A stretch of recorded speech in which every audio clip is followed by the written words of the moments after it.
انشاءاللہ آپ سورہ بقرہ کی آیت نمبر 7 سے 9 تک کی تلاوت، ترجمہ اور تفسیر صراط الجنان سنیں گے۔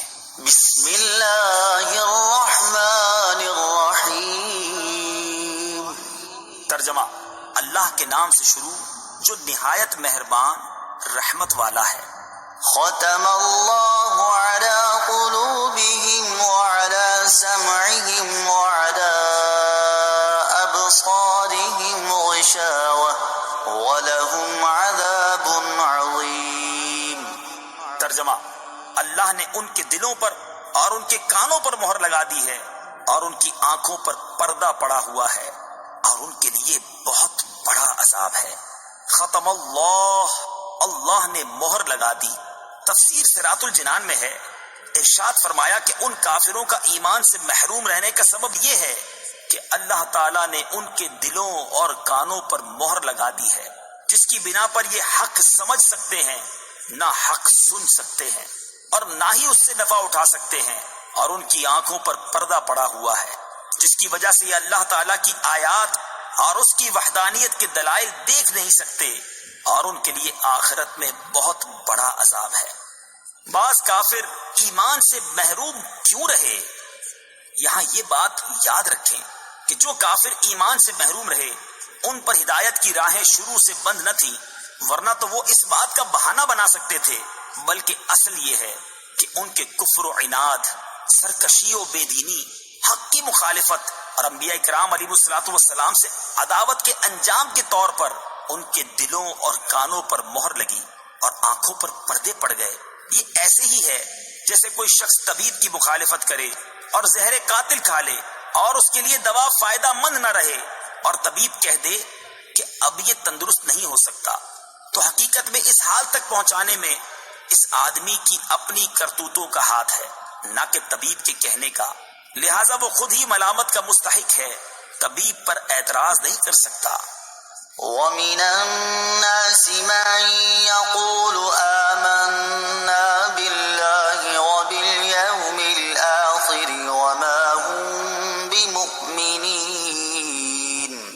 ترجمہ، اور کچھ لوگ کہتے ہیں کہ ہم اللہ پر اور آخرت کے دن پر ایمان لے آئے ہیں، حالانکہ وہ ایمان والے نہیں ہیں۔ وَمِنَ النَّاسِ مَن يَقُولُ، اور کچھ لوگ کہتے ہیں۔ تفسیر صراط الجنان میں ہے، اس سے پہلی آیات میں مخلص ایمان والوں کا ذکر کیا گیا جن کا ظاہر و باطن درست اور سلامت تھا، پھر ان کافروں کا ذکر کیا گیا جو سرکشی اور عناد پر قائم تھے، اور اب یہاں سے لے کر آیت نمبر 20 تک منافقوں کا حال بیان کیا جا رہا ہے، جو کہ اندرون خانہ کافر تھے اور اپنے آپ کو مسلمان ظاہر کرتے تھے۔ اس آیت کا خلاصہ یہ ہے، کچھ لوگ اپنی زبانوں سے اس طرح کہتے ہیں کہ ہم اللہ تعالیٰ پر اور آخرت کے دن پر ایمان لے آئے ہیں، حالانکہ وہ ایمان لانے والے نہیں ہیں، کیونکہ ان کا ظاہر ان کے باطن کے خلاف ہے، بلکہ حقیقت یہ ہے کہ وہ منافق ہیں۔ اس آیت سے چند باتیں معلوم ہوئیں۔ نمبر 1، جب تک دل میں تصدیق نہ ہو اس وقت تک ظاہری اعمال مومن ہونے کے لیے کافی نہیں۔ نمبر 2، جو لوگ ایمان کا دعویٰ کرتے ہیں اور کفر کا اعتقاد رکھتے ہیں سب منافقین ہیں۔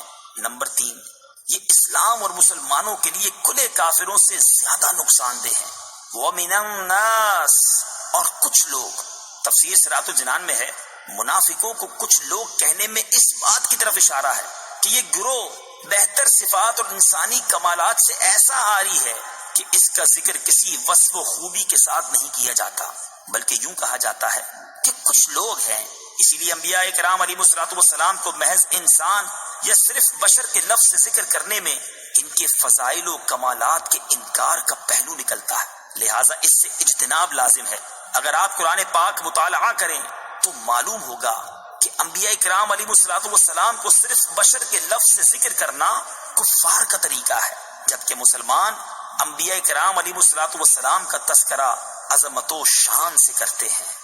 يخادعون الله والذين آمنوا وما يخدعون إلا أنفسهم وما يشعرون۔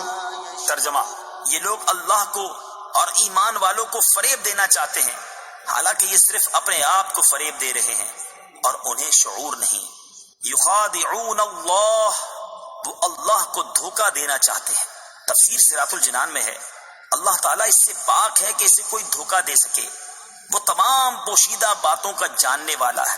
یہاں مراد یہ ہے کہ منافقوں کے طرز عمل سے یوں لگتا ہے کہ وہ خدا کو فریب دینا چاہتے ہیں، یا یہ کہ خدا کو فریب دینا یہی ہے کہ وہ رسول اللہ صلی اللہ تعالیٰ علیہ وسلم کو دھوکہ دینا چاہتے ہیں، چونکہ حضور پرنور صلی اللہ تعالیٰ علیہ وسلم اللہ تعالیٰ کے نائب اور خلیفہ ہیں، اور انہیں دھوکہ دینے کی کوشش گویا خدا کو دھوکہ دینے کی طرح ہے۔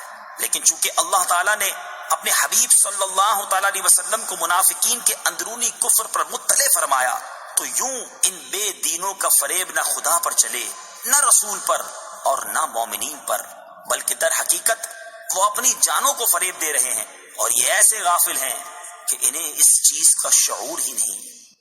ظاہر و باطن کا تضاد بہت بڑا عیب ہے۔ اس آیت سے معلوم ہوا کہ ظاہر و باطن کا تضاد بہت بڑا عیب ہے۔